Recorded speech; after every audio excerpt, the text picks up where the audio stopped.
All right, UFC 297 is in the books. There's still a lot to digest from Saturday night in Toronto, mostly with the main event. Dricus du Plessis, the new middleweight champion of the world after defeating Sean Strickland via split decision. Incredibly close fight, fascinating watch. But all of the talk post-event seems to be about the scorecards. So let's talk to somebody in the know about all of those things and more. She is the great Laura Sanko. Laura, how are you? I'm doing well. I'm excited to kick this year off with a little bit of judging. I'm not going to call it controversy, but I love a good judging discussion. It's kind of my jam. So thanks for having me. Absolutely. Well, before we get there, first pay-per-view in the books of 2024. Yeah. And this is a wild ride, UFC 297. There were ups, there were downs, loud cheering, loud booing, questions about rules, fighters thinking they won during the announcement of the winner. And then we got to see their hearts break when they found out they didn't win. We have two new champions crowned, controversy. This one had it all, Laura Sanko, did it not? It did. It was an emotional cornucopia, if you will. There was a little bit of everything. What if you like controversy, you had some. If you like the ups, the downs, like you said, it had it all for sure. It was kind of it was a good card overall. But in some ways you kind of come away going, that was it was good. It was a little weird as a night, just because of all of the little things that happened that didn't necessarily, I don't know, they didn't have necessarily huge repercussions, some of the things that happened on the prelims, but they kind of were enough to make you go, I'm not sure how that happened, or I'm not sure why that happened.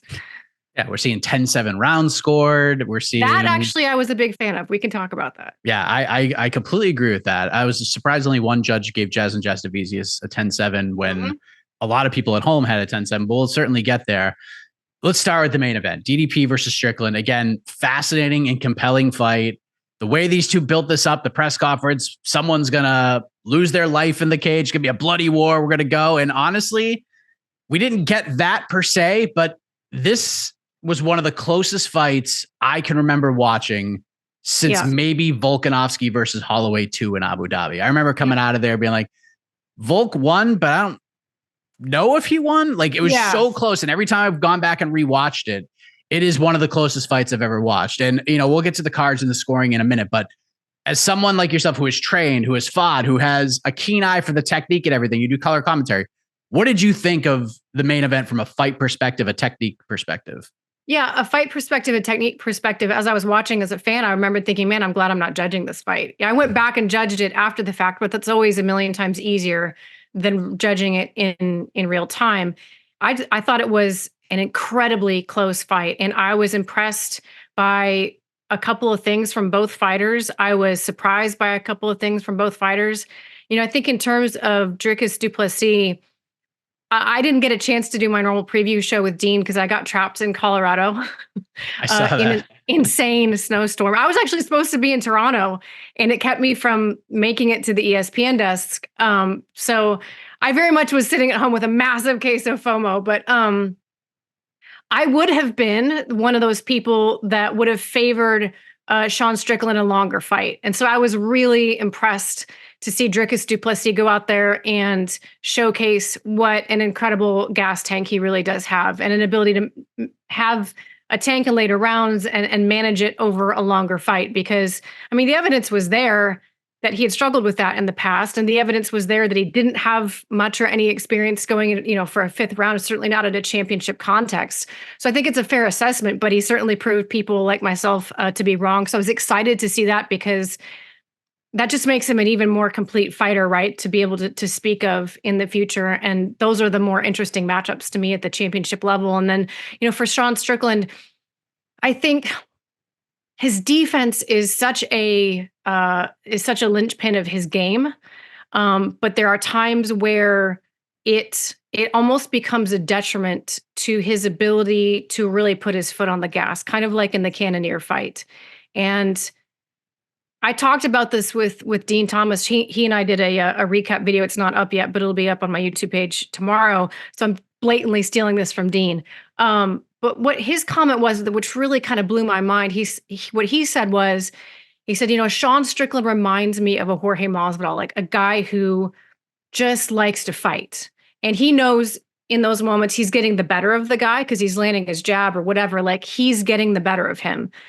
And he doesn't really give a lot of like credence to scoring criteria and all this stuff that wouldn't really affect a real fight, right? So I don't know. I think sometimes, or at least Dean said that he feels like Sean goes out there and just really enjoys being in the fight and doesn't necessarily think about win all the time. I don't know if that's fair or not, but I thought it was a really interesting assessment from a veteran coach. So I take it, with some credence there. And there is something when you watch Sean fight like that, where you're just like, I just want 10% more. It was like Eric said, I think it was after the fourth round. I didn't like that round, or maybe it was the third. I can't remember if it was the third or fourth, but when Eric came to him, Eric Nixick came to Sean in the corner and said, I didn't like that round at all.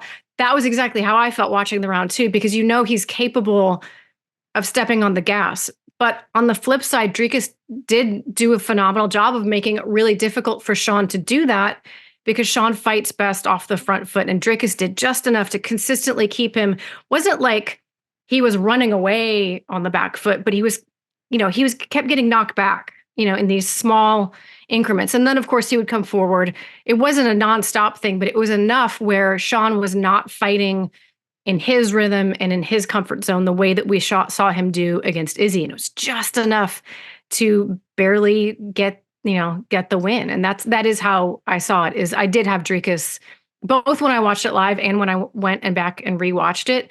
I had Dricus winning, but like by the narrowest of margins, smallest of margins. And if people who are scoring it for Sean, absolutely, that's a correct scorecard. I remember covering, the only time I've ever been to Las Vegas, for a guy who's been covering the sport for so long. I've only been to Las Vegas one time, and it was for UFC 276.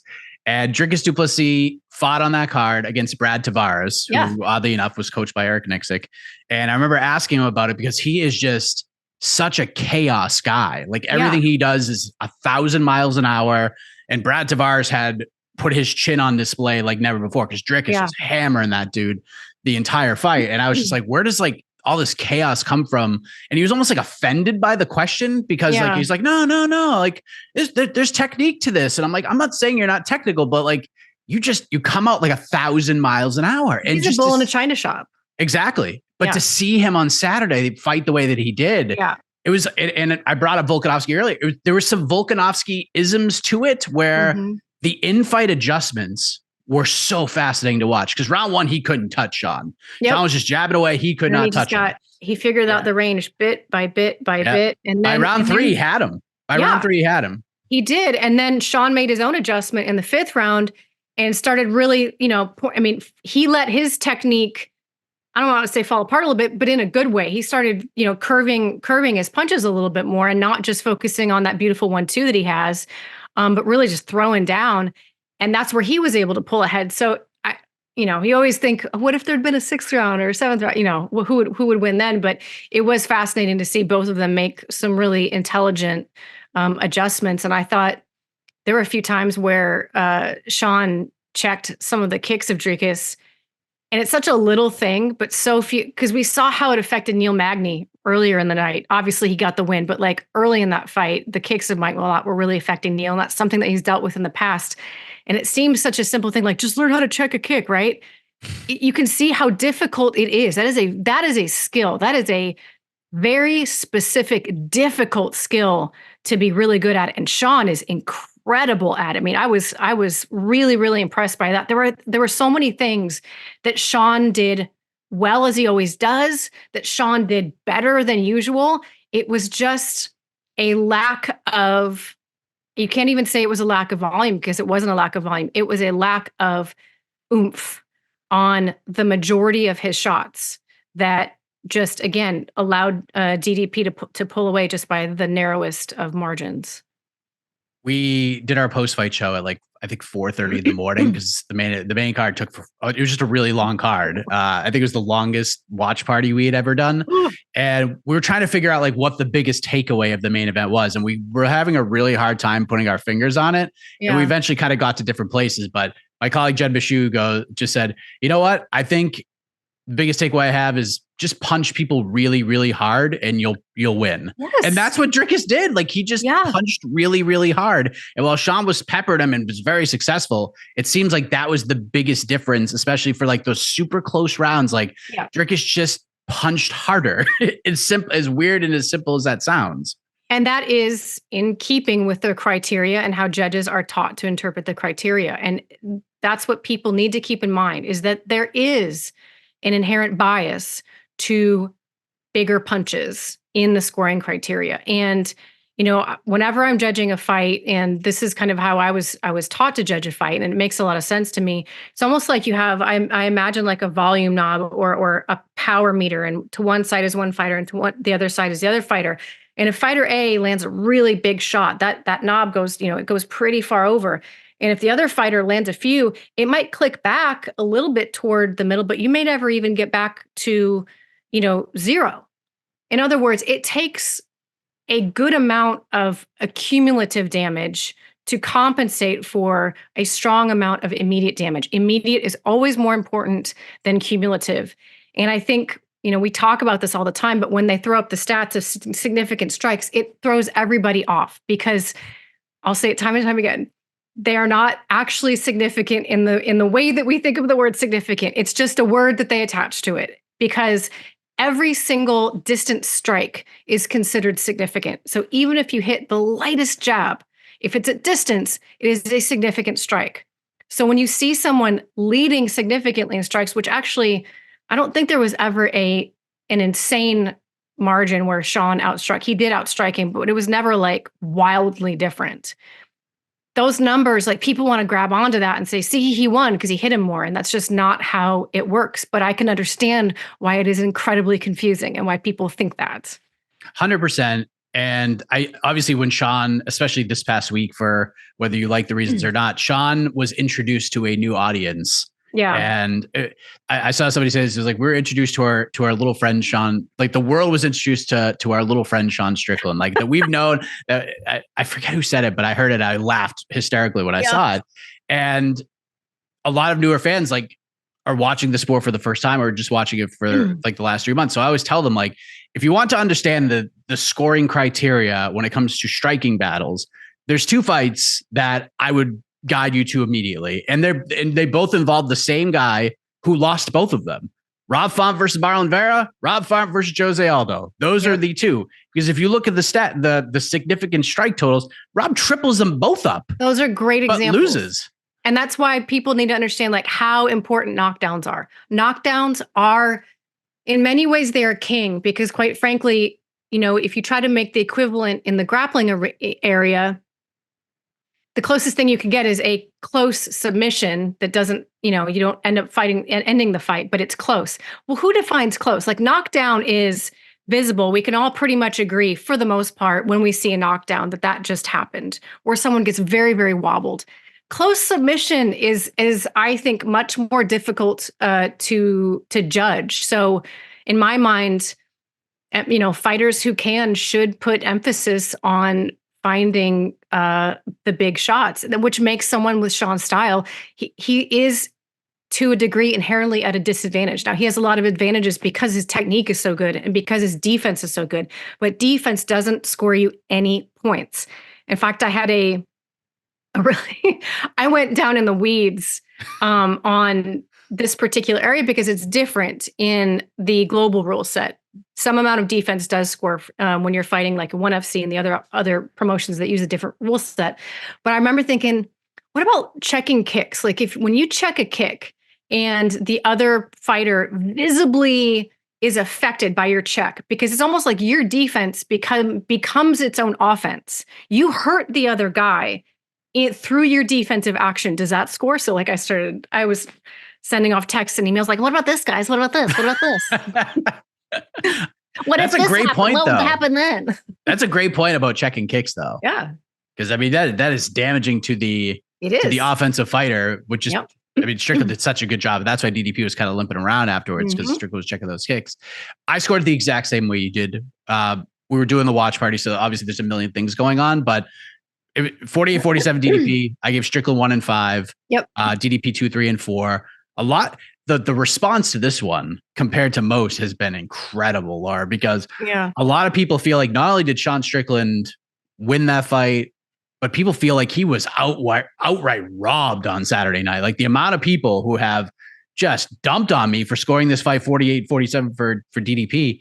I mean, they're just out for blood. Like, they're just like, oh, you're an idiot. They're looking at visible damage. So like that meme that's going around, of Dricus, because he looks super banged up. He was super banged up. Not even that he looks it. He was super banged up.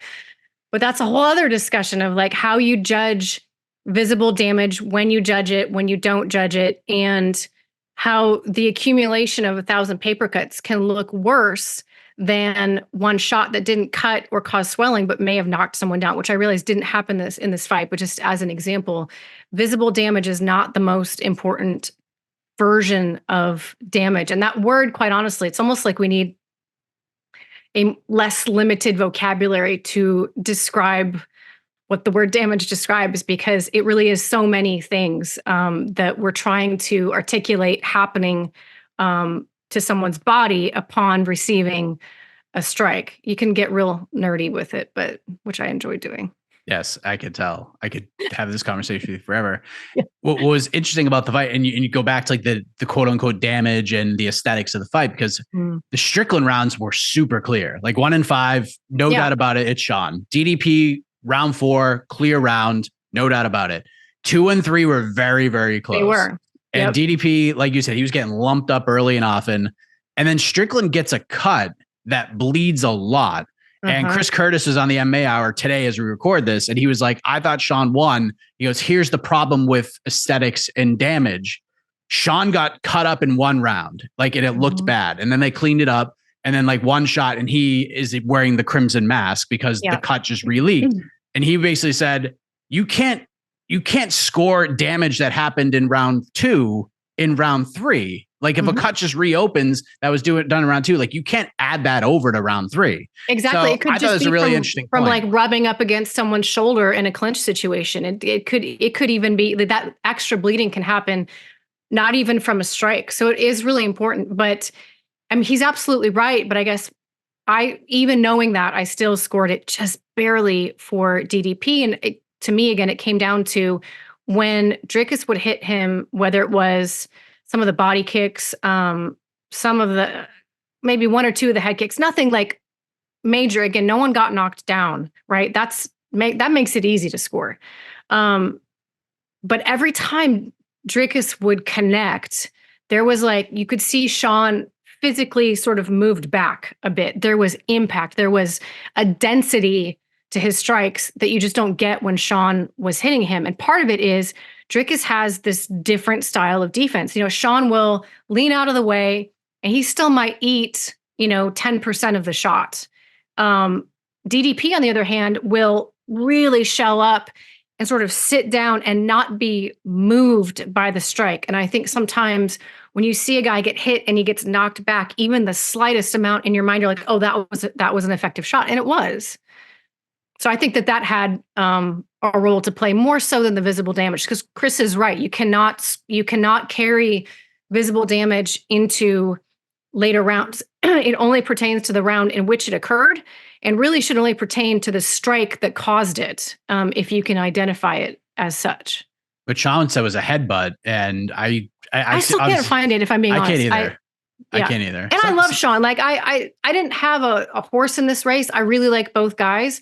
But I'll be honest, there was definitely a part of my heart just because I felt really tied to the moment when he won it off of Izzy. And I think there's something about an underdog defying the odds that we all love, especially when this sport, like it just makes you so happy. So there was definitely part of me that was like cheering for him to get this victory. So it's not like I'm not saying he lost because I don't like him, or, I don't like what he says. I love Sean. I love every bit of Sean. Bring him on. I'm excited that he's the type of fighter that I don't think that this will affect his psyche whatsoever. And we're going to see more and more of him. So, yeah, I actually, because he lost the fight, he lost the belt on 2 of the cards, but he's winning in the court of public opinion. And I feel life. Yeah. I feel like he loses very little here. Do you agree? Yeah. Like nothing. I feel like here's what we're going to do, Laura. I know everyone's talking about DDP and Izzy at 300, and 1000% if DDP can turn around and make that fight, 1,000,000% that's the fight to make. It should also be on that card, if we could swing in, is Sean Strickland versus Khamzat Chimaev, #1 contender fight. That fight fascinates me so much. That's what we do. Like, that's what we do. Sean is so close. Like, just needs one win. If he goes out there, is even competitive with Khamzat Chimaev and is available when the champion is ready to defend his belt, he's right back in there. It's incredible how it was very Nate Diaz-y. Like, he loses the fight, but still wins in a lot of respect. That's a very good parallel. And I could see the rest of his career being like that, where or sort of Jorge-esque. Like, there are these guys who transcend wins and losses. They are must-see TV regardless. You could be on a losing streak and you would still want to see Sean Strickland fight. To me, that is almost a bigger win in the grandest of scales, in the entire arc of your career. To me, that's almost a bigger win than being holding a belt for, who knows how long DDP is going to have it. Maybe it'll be a long time, but maybe it could be a few months, right? That's possible. So who really comes out on top in that scenario? Sean Strickland is winning in life, and I'm happy for it. I'm here to see it. And what you were saying earlier was funny, because it's like, it was funny watching this whole new group of people that had never really been exposed to him before, just being like very pearl clutchy. I understand why. I'm not making fun of that. But what was amusing to me was, like, I felt like more than ever, probably more than usual, a bigger proportion of MMA fans were defending him than would if it was just kept within its own circle. Like when someone makes fun of your sibling. I mean, you make fun of your sibling, but when someone else makes fun of your sibling, like, no, I can make fun of my brother. You can't make fun of my brother. Like, Sean's our nut job, right? You can't denigrate our nut job. We might denigrate it, but like, you lay off. Like, he's ours. I love that. It's just like, you run down how people feel about Strickland. Like, he's must-see TV. And I think back to UFC 276, because that's when people really got to see it. He was on a pay-per-view card. He stole the show. He stole the headlines. And then he becomes a meme because Alex Pereira just hustles him and brutally knocks him out.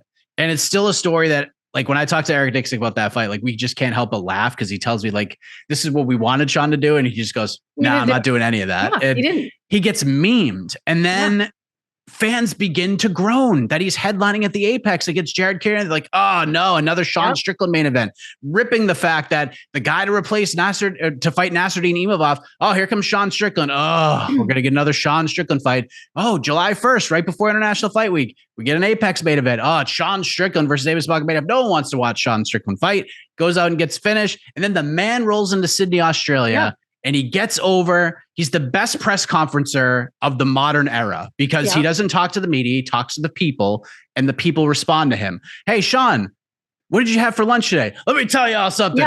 On Saturday night, I'm going to go in there for you MFers, and we're going to go to war, and it's going to be bloody. Like, you could ask Sean anything, and he's just going to look at all the people and talk to them.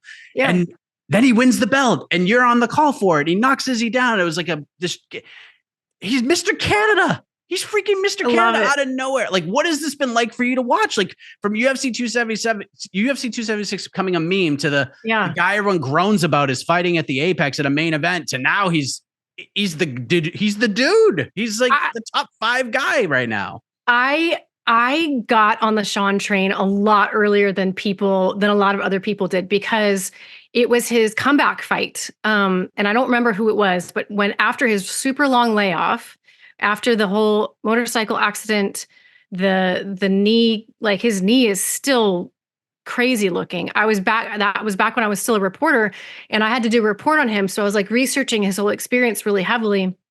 And then I got to interview him after he won. And I remember, like, the ESPN interviews tend to be, a little bit more formal, and it's always like you have to hit exactly 2 minutes. It's kind of a difficult way to do an interview, honestly.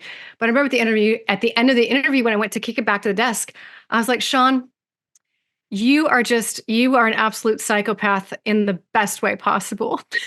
Like, I don't think anybody had, like, articulated that to him before. And he's like, thank you. And when we were off camera, he's like, you get me. And I was like, I do. I think I get you. Like, we kind of struck up a bit of a friendship from that moment on. So it's been on a personal level, really cool to see this whole journey. And like you said, it hasn't just been up. Like there was the knockout from Pereira where people, like you say, were just like, this guy didn't belong in there. He's nothing. But what I love about that is that he then sought Pereira out. That to me, I love it when guys do that. The ego check necessary to go to the guy who memed you and say, teach me how you did this, make me better. That's a real fighter. And now they almost have like this friendship, this brotherhood that they've built up together that I'm here for that as well. I love it. DDP Izzy at 300. Like, this is it, right? Like there's no other way to do it. Like, I love Holloway Gaethje, and you want to make that the main event. That's pretty cool, but add that as the co-main event for 300 with DDP and Izzy. Like, with Izzy chasing DDP now, like, you could not write this story any better. You couldn't. And I think that to me is the fight. I know people keep bringing up Chimaev versus DDP. To me, I think it needs to be Izzy. That, at least personally, that's the one that I'm most interested in seeing for, so many different reasons. And I think I'm even more excited to see it watching how he approached Robert Whittaker, watching how he approached Sean Strickland. It is a more fascinating technical matchup now than it would have been a year ago. I completely agree. Before the main event happened and all the quote unquote controversy, we have a new women's bantamweight champion, Laura Sanko. Her name is Raquel Pennington, and she's been at this for a long time, well over a decade, just clawing away. She fought for the belt before and did not go very well for her. Mm-hmm. Amanda Nunes did what Amanda Nunes had done to many women in that division for a long period of time. And she scratches and claws and goes on a win streak.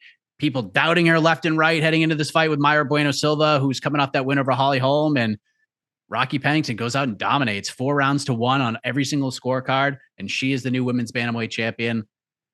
Pretty damn cool story, right? It really is. I am incredibly happy for her. And, there's something special to me personally when women of this MMA era go on and achieve their goals, because she's been at this a very long time, a very, very long time. And I'm talking like pre-UFC, watching Raquel Pennington fight and scrape. And, I go back to this a lot, but she is included in the generation of female fighters who they only got into this sport for the love of the sport. There really was no destination when they started. There ended up being a destination, but those are the women who got into MMA for the pure love of competition and testing themselves and what the sport did for their soul. So there's something about that generation that will always make me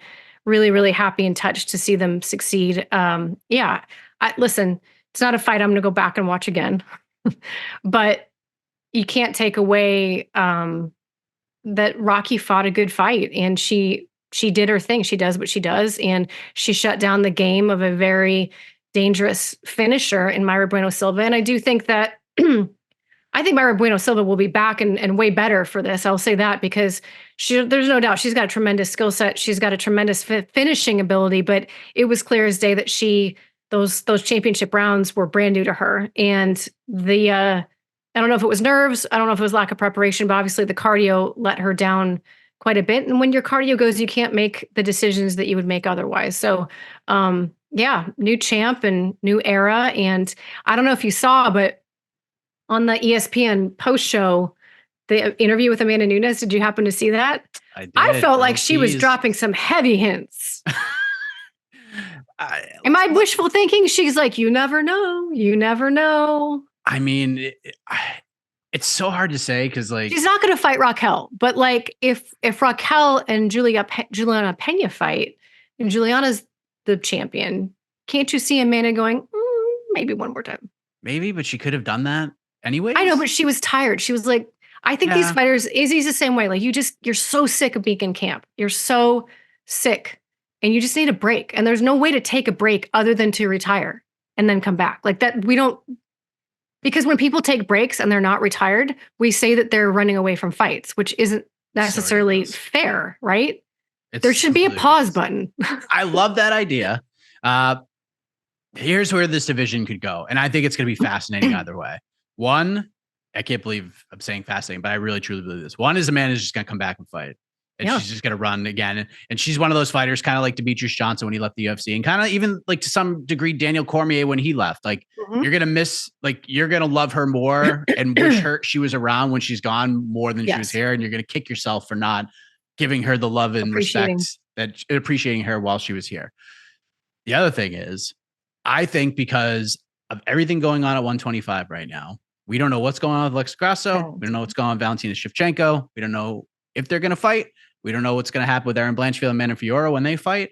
I could see a very real world right now that if the UFC, and I don't think they're going to do this, but there's a chance that they do.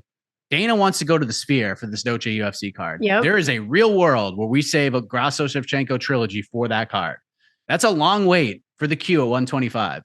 Yeah. If you're one of those 125 fighters, like if you're Erin Blanchfield right now and you just run over Amanda Fiora in Atlantic City. Oh yeah. If I'm her, I'm really giving some thought to going up to 135 because she would literally only need one fight and she gets a title shot. If Macy Barber goes in there and beats Katlyn Chookagian, she could go to 135. Juliana Pena is already making memes of her. She probably walks right into a title shot. So I think we could see a lot of these 25ers who are really competitive but have really long roads just say, you know what? Screw it. I'm just going to go up to 35 where the queue is much shorter. Well, and Valentina. I mean, Valentina could just go up right now and fight for the belt. Right? Like the opportunity to be the second female double champ, that's tantalizing. I would want to do that too. I would absolutely take one look at this and go, yeah, I will fight at bantamweight again. Absolutely. I wouldn't be one bit surprised to see Valentina go up, and I wouldn't blame her. Yeah, just be like, Alexa, we had two good fights. I thought I'd beat you the second time. I'm good. You can run this division. I'm gonna go up here. I'm gonna go up here and I'm gonna run this for a little while, or at least try anyways. But I mean, we could have some fun with this division. Melissa Dixon, I think, is gonna be a really fun addition moving up the ranks because she is just a killer out there, but she's a little green. So she's gonna need some reps. I don't want to see her just get thrown into a title fight like 2 or 3 fights into her UFC career. But yeah, we got a champion, but we got to build this thing up. This thing needs, I know. I'm hoping we get some bantamweights on this season of Contender Series. We didn't have a whole lot of women season 7, so hopefully season 8 we can get a few more females maybe in the bantamweight division. Throw them in the mix. Couple last things. You mentioned Jasmine. You mentioned the 10-7 round. Yeah. Jasmine Jasudavicius. Talk about that. I know you were happy with the 10-7. I thought we were going to get at least 2. Maybe I'm stunned we only got 1. I mean, this was about as vicious of a beatdown as I've seen since Cachoeira probably got viciously beat down by Valentina Shevchenko when she made her UFC debut. Yeah. So the 10-7 round, some people were kind of like, what's the difference here? Explain. Yeah. Why are you so happy about it? Yeah, the 10-7 round. I'm happy about it for a number of reasons. I'm happy about it because mainly because it takes a lot of chutzpah to put that down on a scorecard because it's so rare. And anytime you do something that could be seen as controversial, these judges get absolutely, lambasted on X. I got to keep calling it X. So it takes some gall to, this is what I saw. This is what I'm going to put down. So I'm glad that Sal D'Amato put it on there. And I do think that at least one of those rounds, and I can't remember which one it was because they all kind of blur together into one horrific dismantling, but one of those rounds, and I think it was the one that Saul scored, I agreed with him. And how I was taught was you go from a 10-8 to a 10-7 when this happens. So like a 10-8, when you're like, oh gosh, this is definitely a 10-8, there's no question. Okay, when do you start opening the door to a 10-7? And I was taught if you start in your mind going, oh my gosh, stop the fight. Oh my gosh, stop the fight. And maybe there's a little bit of reprieve in that. And then maybe a few moments later, it's like, oh my gosh, stop. You could stop this fight. Stop the fight. And then like, oh, but somehow someone moves. My rule of thumb, if that happens 3 times, that's a 10-7. Like, there you go. Write that down. There was a lot of me going, stop the fight. In that particular one. That was rough. But good for Jasmine Jasudavicius because golly, the whole situation leading up to it, and not the first time Cachoeira has done that or other kind of not so great things. So and I really like Jasmine Jasudavicius. she's not been fighting that long, which is exciting to me because considering that she's not even been doing MMA all that long, look where she is. And I think she has a very high ceiling. She's a natural. Like she needs, that should be her nickname. Like her telling me her origin story. Yeah, you know, I'm dating a guy and she went out to do a seminar and he was just like, yo, you want to hit pads? Okay. And then she starts hitting pads and they're like, oh my God. Yeah. You want to hit some pads some more? And then she became an MMA fighter. It's nuts. It's nuts. I interviewed her before her first pro fight and she was telling me that story. I'm like, what? Yeah. Now you're just a fighter? She's like, yeah, I love it. Yeah. She's an absolute savage. And it was, help me remember the timeline, because I remember when she came on Contender Series, I want to say she'd only been fighting for like a year or two. Yeah, she had some AMI fights. I remember she had a fight in New England, like one of her early pro fights, because she couldn't get fights in Canada. So yeah. I think 289 was like one of the first times she had ever fought in Canada. Yeah. As a pro, because she couldn't get them. No, it's wild to see that she's this young in her career and already doing so well. So excited to see what else she can grow into. Yeah. She called out Casey O'Neill after the event, I believe. That's a good call out. Yeah. It's a good fight. I like that one. Last thing, we have a lot of fights on the books coming up. 298, we got Volkanovski versus Topuria. God, I cannot wait for that fight. We got Sean O'Malley, Chito Vera. 300's coming up, and that's going to be interesting as well. One fight on the books right now that you're like, oh, I can't wait to get there. I know there's a million to choose from, but what's the one? It is Volk Topuria. I mean, that is, I mean, anytime Alexander Volkanovski fights, especially, I mean, I loved his fights against Islam at lightweight, but like, there's definitely part of me. It's like, okay, we've seen that. We closed that chapter for now. We feel good about it. You know, what happened. Let's go back to just being great, right? Let's just go back to doing what you do and reminding people how you are the GOAT of this division. And, on the list of all-time GOATs, I think, which I guess there's no such thing as a list of GOATs, but there is in my mind.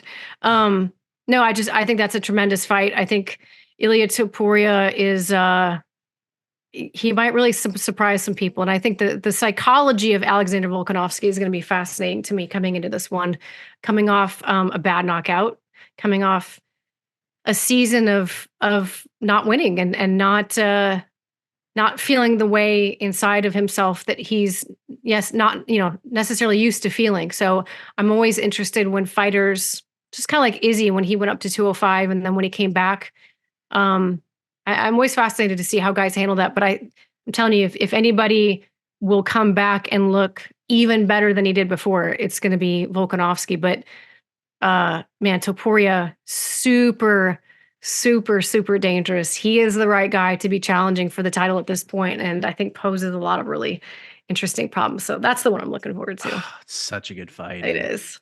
Champions staying in their divisions and defending titles against fighters in their division. The next man up, the next woman up.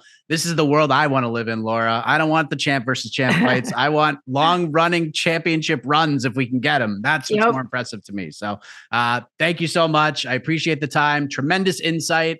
Hopefully that answers a lot of questions for all the robbery gate going on with this main event, which again, if you haven't gone back and watched it, I highly recommend you do that. It's really compelling. Watch the second time around. But Laura, thank you so much. Thank you, Mike. To see you back on television. Excited to see you back doing some color work. Hopefully that happens sooner rather than later. February 3rd. Coming up next. Let's go.